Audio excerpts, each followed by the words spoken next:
The Problem with Edges is a collection of short stories and poems centered around the surreal, the intimate, the experiential, and the occasionally funny, or at least that's the intention. This project was intended to help me experience, with clarity, new things about myself and my voice. Ideally, the reader would go through a similar process. To that end, I needed to figure out what I was afraid of, i.e. loneliness, insignificance, the stagnation of myself in the world, what I wanted, i.e. warmth, movement, to be saved, to make sense of things that can't be made sense of, to make lines that sounded correct to me, and to feel many things at once, and not the same thing again and again.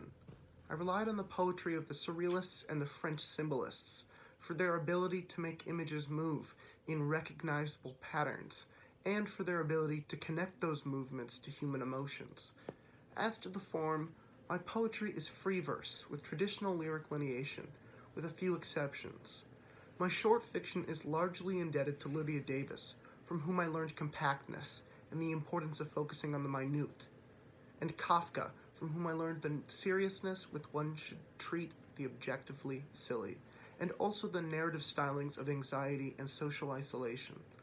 I also studied the works of William James, Deleuze, and Hume, empiricists of a sort, all of whom provoked my interest in the associative link and the stream of consciousness, underlying the belief system in several of my pieces, and consequently their movement.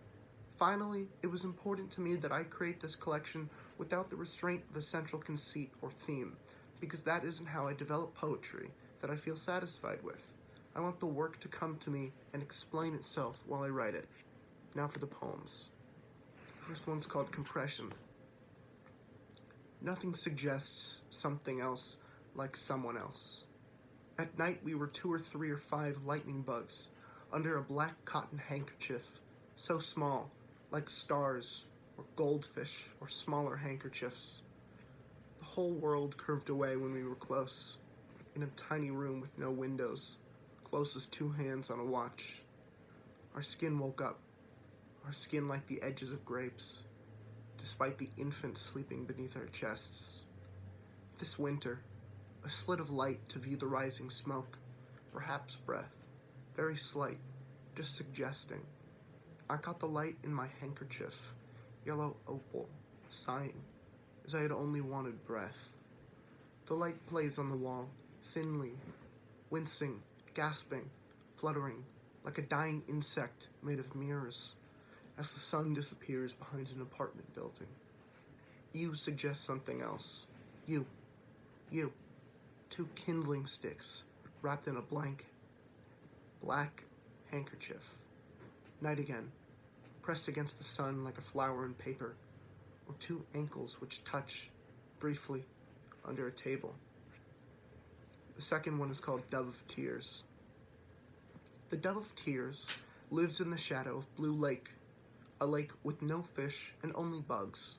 My body transposed, the dove my heart, the lake my teeth, the no fish my other heart, the dove my kidney, the breath my support, the cheese my smile, the tear my fire, my bones each letter, and all in all, there are too many bugs, making colony my body.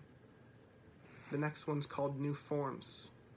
Nearly around the bend, a curving arm, nails poking out from behind a fingertip, the flick of a lighter, and a spark riding the wave of heat, warming me like a trembling torso on your couch.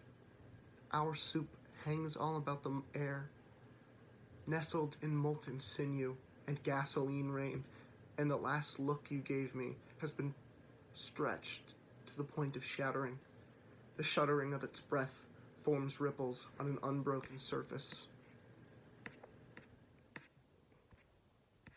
Alright, I think that's all.